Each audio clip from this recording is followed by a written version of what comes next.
Hi, and thank you so much for joining today's webinar, The Changing Landscape of Death Audit. I'm Carleen Gilmore, the Director of Marketing here at PBI Research. And for those of you who are new, PBI is the leading provider of death audit services. For the past 30 years, we've been evolving the market and the industry and helping thousands of customers reduce overpayments, minimize fraud, and save time and resources. Before introducing our speakers, just a couple of housekeeping items. First, today's webinar will be recorded. Each of you will receive a recording within the next 24 hours. Second, we will have time at the end of the webinar to answer a few questions. If you have a question, please enter it in the questions box to the right of your screen. Now I'm excited to introduce our two presenters today. First, John Bicus. John is the president of PBI Research. Prior to joining us, John helped start, grow, and sell two online companies, obitdata.com and legacy.com. He also has marketing, sales, and research experience with Kraft Foods and AC Nielsen. And John holds an MBA from the University of Chicago. Also joining us today is Mike Schoenveld. Mike is the National Sales Director for PBI. Prior to joining PBI, Mike worked in mid-size and large data providers, working with various market segments, including small, medium, and large corporations, law firms, public entities, and distributors. Mike holds an MBA from Bethel. We have a lot of great content for you today, so without any further ado, I'm handing it off to John Bicus to kick it off. Great, thanks, Carleen. Welcome, everyone. Thanks for joining us today. As Carleen mentioned, my name is John Bicus, and I'm the president of PBI. I'd like to spend the next 10 minutes on how the changing landscape led us to invest significant resources to create CertiDeath, and how it is the only legitimate death audit product in the marketplace today. Then I'm going to turn it over to Mike, and he's going to briefly describe CertiDeath and talk about the impact it's had on the business of a few of the almost 200 CertiDeath customers that we currently have. And obviously, if you have questions, as Carleen mentioned, just type them in to the place she suggested typing them in, and we'll answer them as time allows. So Mike, if you could go to the next slide, why don't we start there? So the genesis for CertiDeath really starts with the Death Master File. And most people are aware of the change that occurred in 2011. What we found when we talked to people in the industry is they aren't aware as to how dramatic that change to the Death Master File really has been. So in 2011, the government changed the data that could be made available publicly via the Death Master File. Not only did they change the data that could be made available, they changed the number and type of people that could access the data. So before 2011, if you had a few $100s a month, you could buy access to the Death Master File. There weren't really many more restrictions than that. After 2011, there were several restrictions put in place from the data security side and certification side, and the amount of data was significantly reduced based on some privacy concerns about releasing state-level data. And so you can see this chart here, which shows over the past several years how the DMF has degraded. It used to cover about 95% of US deaths. Today, based on the records that we have, and we have a 25,000 sample of people in-house that we look at and run against the Death Master File, it's about 23% of deaths as of 2020, right? So if you're using the Death Master File and that's all you're using, you're missing a significant chunk of deaths versus what you used to be able to capture through the Death Master File. And that's really the start of the story about why we created CertiDeath. So Mike, if you want to jump to the next slide. What happened with the change to the Death Master File? Essentially, before 2011, you had a single source that you could use to identify deaths. So essentially, all death audit providers basically use the Death Master File. You, as a customer, would submit a file of participants in a pension plan, for example, and death audit providers would essentially use the Death Master File for the most part to identify whether someone was deceased. And it was a single source of data. It had basically a single component, right? So if you had a Social Security number, you could identify 95% of the deaths. And the process for death identification was very straightforward. It's automatic matching. Take your name, take your Social Security number, bump it up against the Death Master File, you get a match on 95% of the population, and you send it back to the customer. Pretty easy. Before 2011, really, death audit was a commodity. right? There were some differentiating aspects of some supplemental data sources, but mostly on how the data was delivered or taken in by death audit providers. But essentially everyone had the same results because they have the death master file.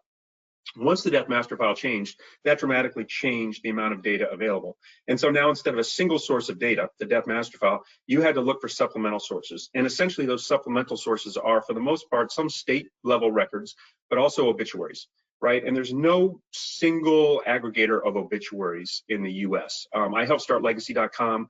That source covered about 75 or 80% of obituaries based on the newspapers we worked with. There's no one who had more data than legacy.com. And so in order to get all of the obituaries, you've really got to look at thousands of sources. So the sourcing became way more complex. Now, instead of one source, you had thousands of sources. The way that you matched a potential death became much more complex. It was a social security number before 2011. After 2011, obituaries don't contain a social security number. And if you're using an obituary, you have to match on other variables. So it could be town, it could be relative, it could be name, any number of factors, date of birth, date of death in some cases where people have interesting data. So matching or finding a death became way more complex in terms of the data elements that you had to use to identify that death. And then lastly, the process for death identification changed dramatically, right? It used to be an automatic matching based on name and social security number. Now, all of a sudden, you have to write algorithms to look at data within an obituary and figure out if there's a match. Is this the right first name and last name? If the customer gave us a town, if the customer gave us an age, do those things match? You had to write algorithms, and you basically assigned probabilities. That's what the death audit providers did, was they said, hey, listen, here are some people that we think match exactly on all the criteria you've given us. Here are some people that are close, and here are some people we're just not sure of. And so what they did was they started, instead of being death audit providers, death data providers, which we'll talk about in the next slide. So Mike, if you want to jump to that. But before we get there, this just reinforces the idea that there are the sources that you use and the type of data you use really has an impact on the deaths you're going to find. So once again, remember, before 2011, we were all using the death master file, and it got 95% of the deaths, and it was easy. Since 2011, with the change, you have to use all these different sources, many of which are obituaries. And what you can see here now, because of the degradation of the death master file, when we look at deaths that we find through CertDeath, which once again is the only death audit tool on the marketplace that actually identifies all the deaths, not just some of the deaths, we see that 65% of the deaths we identify come from obituaries. 24% come from the death master file. It's high, right around that 23% mark I mentioned, and 11% come from state records that we get from different states that we've talked to. So the sourcing, the complexity, the amount of work you have to do to identify deaths is reinforced by the data we actually have that shows, how many deaths you find by source. And once again, the only product that can do this, right? Because we look at a file and we identify all the deaths, so we can identify the sources for all the deaths. Mike, if you want to jump into the next slide.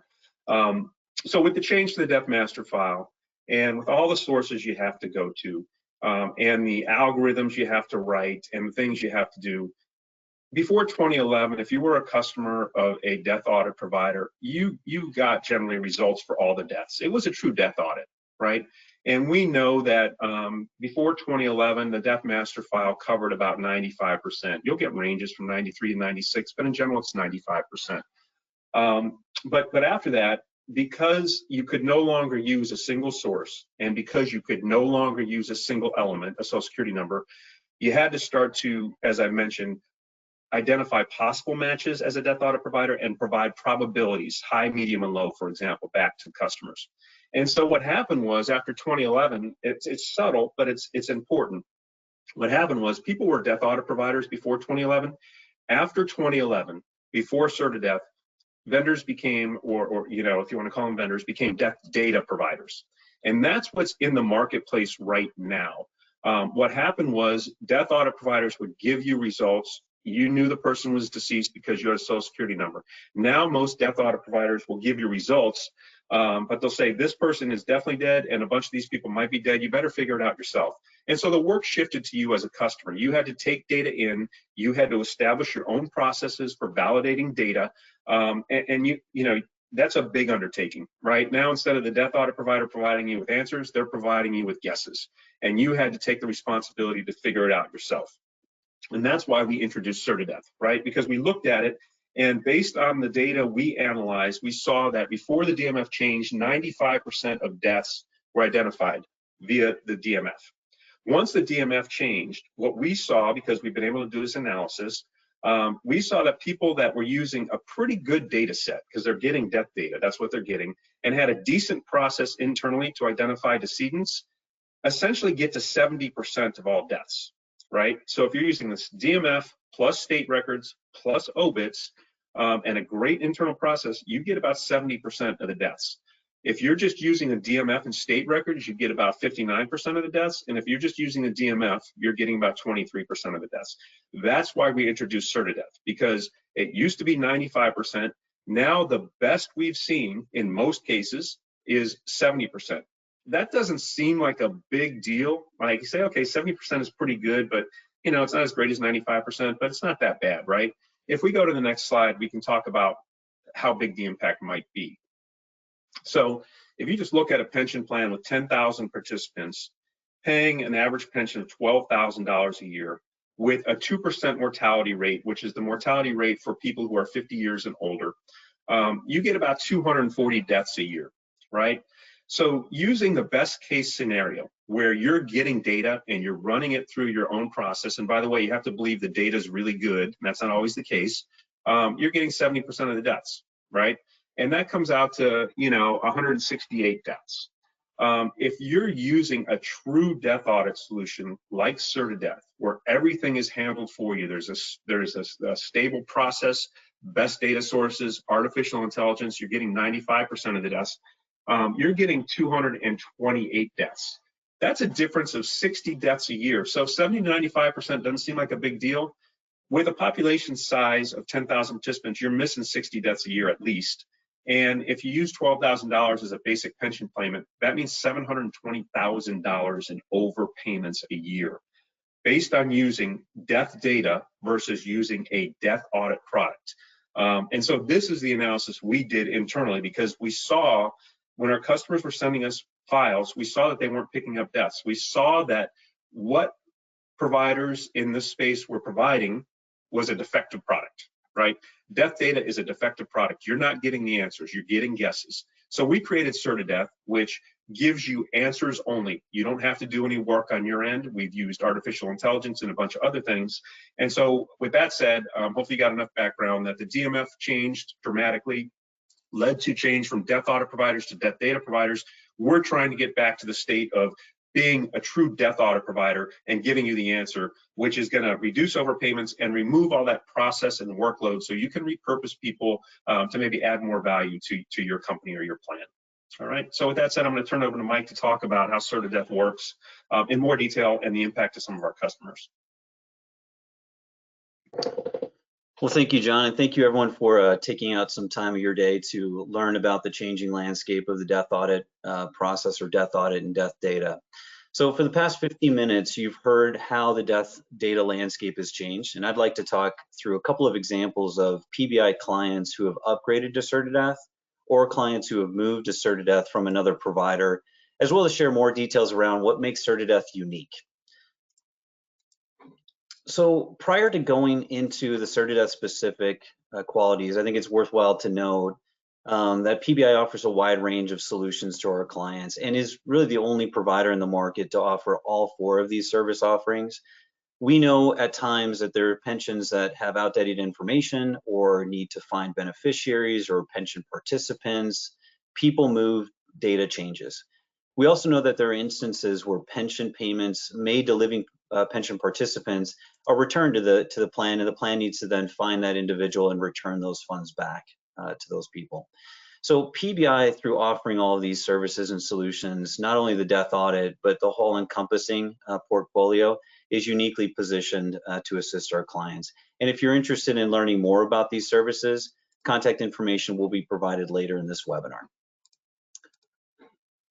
So as John highlighted, before 2011, the Death Master File provided over 95% of all deaths in the United States. And today, CertiDeath is the only solution that provides this high level of death audit. CertiDeath was introduced about 2 years ago. Since then at PBI, it is by far our fastest growing product. But I think it's good to understand really how that cert-death process is accomplished. So first, PBI uses over 25,000 different data sources and is the only death data and death audit provider who wholly controls our data sources. And that gives our clients the unique confidence that they'll never lose access to a data set. So other providers that are reliant on accessing data through other parties or other service offerings and having to buy access to that information are always at risk of losing that information as well. PBI is the only death audit and death data provider that is data independent. PBI also uses this data and our advanced algorithms to match deceased individuals. But then the cert-death process becomes more enhanced. Following that initial process, PBI leverages our investment in artificial intelligence to further match and analyze the data sets. This is unique because the impact of artificial intelligence enhances just the basic algorithms. It's not a who has the best data and who has the best algorithms. It's the intelligence around matching all of that data together to find true matches and to analyze that data set in a more detailed way. But the power then continues with a subject matter expert at PBI who all they do day in, day out is do death audit and death analysis of this data. And they provide a very thorough death audit.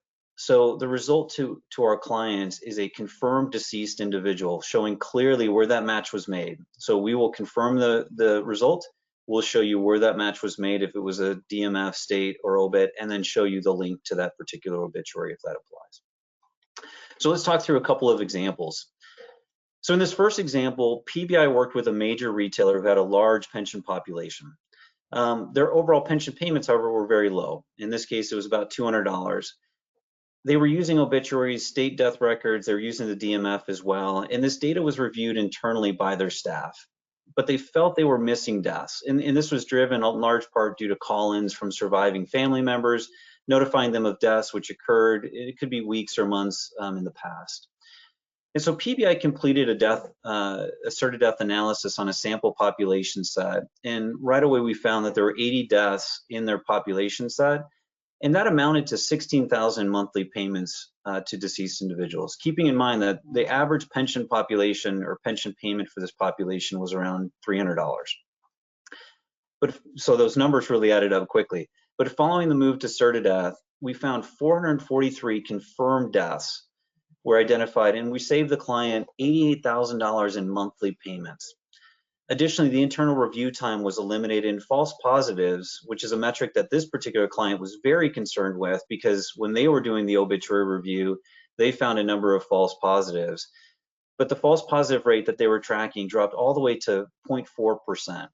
Now, when they were doing it internally, they were finding a false positive rate of over 5%, and that was a big burden for them and their staff. The next example that I want to talk about is a population set managed by a mid-sized financial institution. This firm was just using the DMF for their death audit, and they felt that it was wholly inclusive. They remember the DMF prior to 2011 and really hadn't been educated or heard about the changes to the DMF. They didn't have staff to review obituaries, and they didn't want to hire staff or train staff to do obituary review. And following the initial cert-death analysis, 361 deaths were identified, with the majority of these being older than 6 months. This was pretty critical to them as they felt that the bulk, in fact, 90+% of their decedents called in within the first 30 days. So to see that statistic and the data behind it was pretty powerful for them. And then following the transition to cert-death, this client saw savings of over $313,000 in monthly pension overpayments just within the first 60 days. But they also gained clearer insight into their overall actuarial calculations due to more accurate death results through cert-death, which was a big win for this institution as they looked at not only this portfolio, but other portfolios, and understanding the death rate of different population sets really made an impact for them in how they handle their calculations internally. Our third example is a government entity. This particular entity has a population of about 150,000 pension participants. They were using the DMF, state death records, and obituaries through PBI. It had an internal team set up to review and validate the obituaries, and they felt really good. They felt that the data was strong, but they still were concerned with missing deaths. They still felt that there was inconsistencies in their process. They had multiple staff members review the data, and they were just concerned with that consistency or inconsistency in that review. With COVID as well, they felt that with the staff members now working from home, it was more difficult to really manage to that process. For these reasons, they migrated to CertiDeath and identified over $2 million in overpayment savings across 130 deaths that they weren't aware of. So even though they felt that their process was really, really strong, they still identified over 130 deaths. CertiDeath also eliminated the risk of having staff members review the obituaries, solving their concerns with inconsistencies, and growing their confidence in the results by having the PBI CertiDeath team review and validate the obituaries. So as we've shared, CertiDeath is the only death audit solution in the market today. And one thing that we ask all of our clients and those that do business with us today and those that don't do business with us today, if you're interested in CertiDeath, to do a CertiDeath analysis prior to signing up for the service to really fully understand the power of the CertiDeath solution and also the return on investment that CertiDeath provides. If you're interested in a no-cost CertiDeath analysis to review high-level results relating to your population set, you can reach out to your PBI sales associate, or you can email info@pbiinfo.com. We'd also challenge you, if you feel that your current death audit data provider, or I should say death data provider, and death data process is capturing all of your deceased participants, but you're still interested in CertiDeath, another option is to simply put your current provider to the test with a 90-day CertiDeath challenge. After your current provider has sent you all the death data and you've reviewed and removed any of the deceased individuals, what we'd ask is you send us your file. We'll run it through CertiDeath at no cost to you for 90 days. If we find deceased individuals, you'll only be charged for those records. This gives you the peace of mind of knowing that you've covered your process, you've done your due diligence, but also if PBI can identify overpayment savings, that savings is addressed right away versus waiting for that individual to call in or months or even at times years later, again, preventing overpayments for you, your clients, and the pension fund. If you're interested in starting a 90-day CertiDeath challenge, please email the info@pbiinfo.com and a member of our team will contact you to set up this process as well. With that, I want to thank everyone for their time and would like to answer any questions that may have come through the chat or email queue. Perfect. We've had a couple come in. So let's start with, is there a higher risk of false positives on obituaries since you are likely going off of just name and possibly city, location of the death? John or Mike?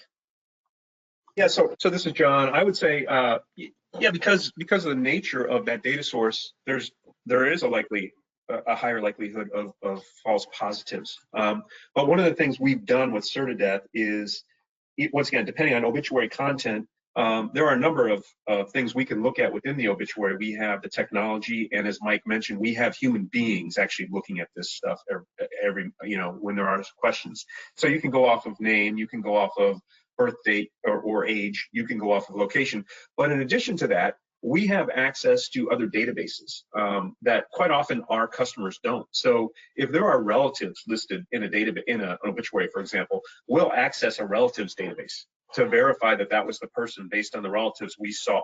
If there's a location in the obituary that doesn't match what came through from the customer's file, we can go into location databases and check to see, if that location is associated with a potential decedent. So there are a number of things we do with CertiDeath to eliminate or reduce that false positive number, as Mike mentioned, as an example. People that that were using obituaries on their own have high false positive rates because they don't necessarily have the same process or personnel or access to supplementary information that we have with CertiDeath. Perfect. Next, are lost participants who are searched with a PBI fiduciary search request also checked against CertiDeath? Mike, do you want to take that one?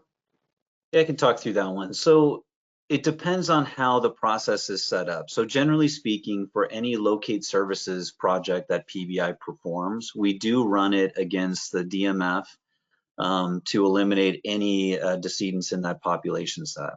Some of our more advanced locate services do incorporate the cert-to-death review process to ensure that we do take that next step to not only use the DMF and state and obituaries, but also do that human review as well.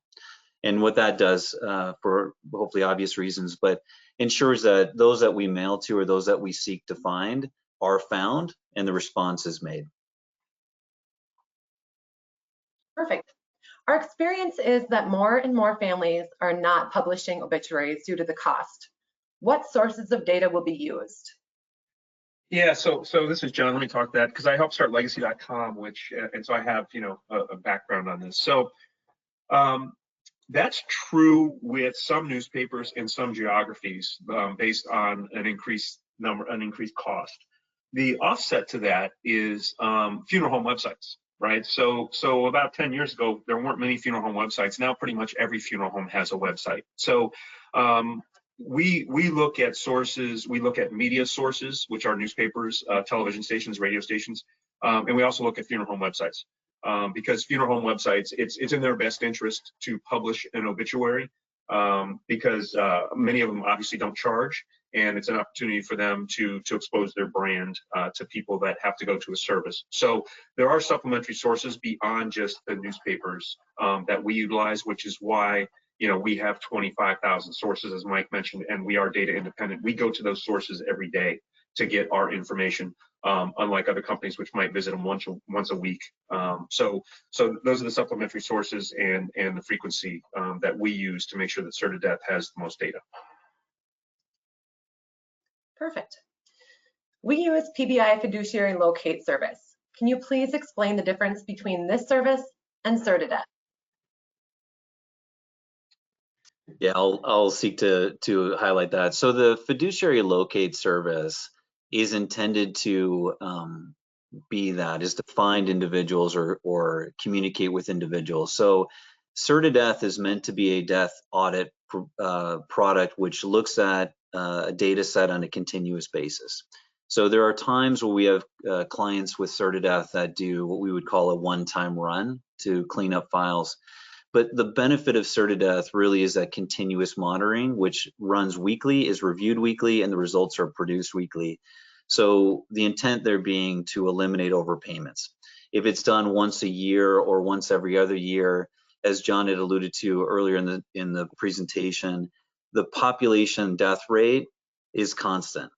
It might be small today, it might be a spike next week, but people will die in a pension fund every single week.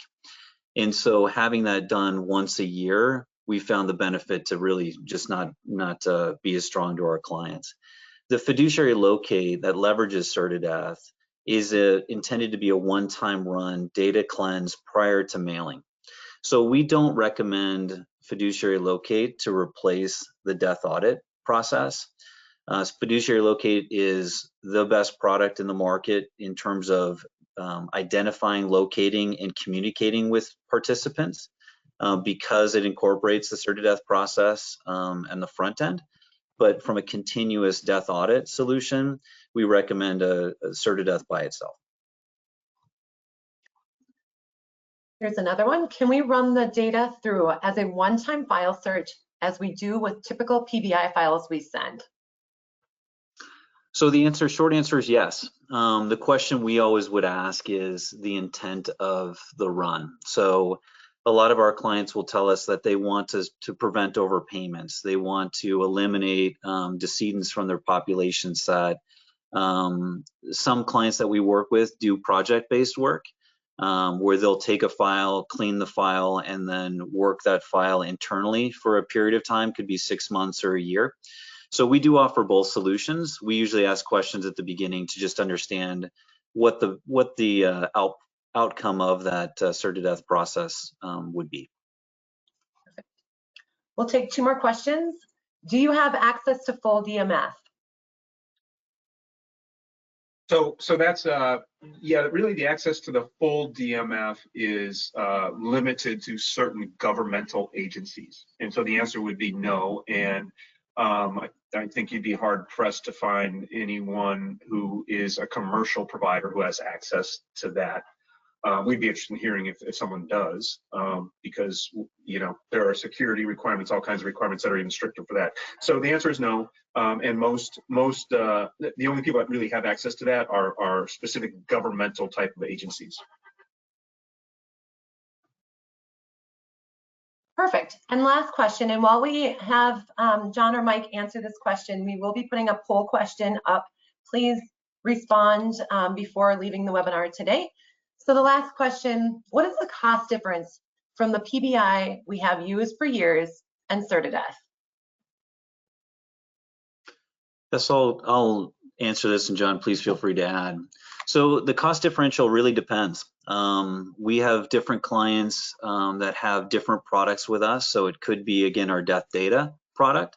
It could just be our DMF solution as well. So it does vary. Not to be ambiguous in pricing though, what Certideath really focuses in on is the result of the Certideath process, meaning that our clients, when they migrate to Certideath, pay for the enhancement of Certideath. And essentially we look at the DMF and state and obit records as just part of the equation. The cost that our clients incur is really focused on the Certideath results themselves. So what makes Certideath unique is those results. And that's how we price the product. Yeah, and keep in mind, it's going to be a higher priced product, but it's going to be a higher priced product because it's apples to oranges, right? Even if you're a current PBI customer not using Certideath, you're getting data. You're getting data that you have to run through a process, and we've tried to demonstrate not only is that process costly on your end from a employee standpoint, but it's also costly in terms of missing deaths. And so there's going to be a different equation to the value proposition for Certideath. It's going to be more expensive, but what we found, as Mike indicated in some of those slides, the return on investment is really high, right? It's 4 or 5, in some cases 10 or 20 to 1.